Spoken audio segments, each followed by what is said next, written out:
Shalom Bapak Ibu Saudara yang dikasihi Tuhan. Seri pengajaran hari ini berjudul Serupa Yesus dalam hal apa? Saudara, satu hal yang harus kita ketahui sebagai orang percaya bahwa kita sejatinya ditentukan untuk serupa dengan Kristus. Itu bukan satu hal yang berlebihan atau sesuatu yang tinggi yang mustahil untuk kita capai. Tetapi itu standar. Jadi standar orang percaya adalah serupa dengan Yesus. Dalam Roma 8 ayat 29 sangat jelas dikatakan, sebab semua orang yang dipilihnya dari semula, mereka juga ditentukannya dari semula untuk menjadi serupa dengan gambaran anaknya, supaya anaknya itu menjadi yang sulung di antara banyak saudara. Perhatikan, mereka juga ditentukan dari semula untuk menjadi serupa dengan gambaran anaknya, maksudnya serupa dengan Kristus. Saudara, saya katakan keserupaan dengan Yesus itu standar. Kenapa? Karena kita diberi Injil, kebenaran firman sudah kita dengar dan menjadikan kita umat pilihan. Itulah sebabnya, karena Injil itulah kita dimungkinkan menjadi serupa Yesus. Selain itu, Allah juga telah memberikan Roh-Nya dan turut bekerja melalui semua peristiwa kehidupan yang kita alami.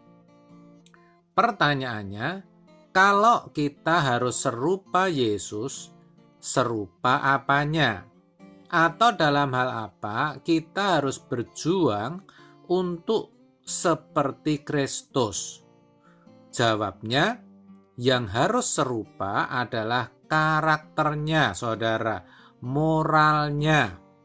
Nah, pertanyaannya, bagaimana kita bisa memiliki karakter Kristus dalam diri kita, sementara kita masih hidup di tengah dunia yang semakin jahat? Pengaruh orang-orang di sekitar kita lebih membawa kita kepada kejahatan daripada kepada hal-hal yang baik. Padahal target kita adalah sempurna seperti Yesus. Kita harus optimis bahwa kita bisa sempurna. Harus bisa, saudara. Seperti saya katakan tadi, ada Roh Allah dalam diri kita.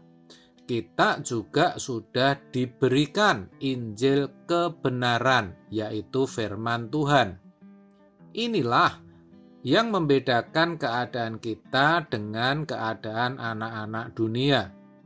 Nah, salah satu karakter Kristus adalah penuh kasih. Kita harus bisa menjadi pembawa kasih itu.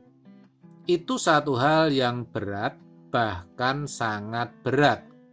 Sebab kita masih suka serakah, pelit, tidak mau mengalah, dan lainnya. Oleh karena itu, kita harus berjuang. Tidak ada jalan lain untuk memiliki karakter Kristus selain berjuang, karena ini mutlak harus kita miliki. Membawa damai berarti kita bersedia untuk membawa karakter Kristus yang penuh kasih di tengah-tengah dunia yang semakin jahat ini. Hiduplah mengucap syukur dalam segala hal. Seperti dikatakan dalam 1 Tesalonika 5 ayat 18. Mengucap syukurlah dalam segala hal, sebab itulah yang dikehendaki Allah di dalam Kristus Yesus bagi kamu. Saudara, ketika kita dalam keadaan senang, keadaan happy, tentu sangat mudah untuk mengucap syukur. Tetapi ketika keadaan kita sedang sulit atau tidak baik, rasanya sulit untuk mengucap syukur, bukan? Disinilah kita belajar untuk bisa melakukannya. Memiliki karakter Kristus berarti memiliki pikiran dan perasaan Kristus. Filipi 2 ayat 5. Untuk bisa memilikinya, kita harus terus belajar. Waktu belajarnya adalah seumur hidup kita. Apa yang kita dengar dan kita lihat, yang masuk ke dalam pikiran kita, akan sangat menentukan pembentukan karakter kita. Apakah semakin serupa Kristus atau semakin serupa dengan dunia? Saudara, tidak ada hal yang lebih membahagiakan selain kita dapat memperagakan karakter Kristus dalam hidup kita. Seharusnya hanya inilah goal atau tujuan kita satu-satunya. Uang, kendaraan, gadget hanyalah supporting atau penopang untuk kita semakin efektif buat Tuhan di dunia ini. Tuhan itu besar, kita tidak boleh khawatir. Pemeliharaannya pasti sempurna.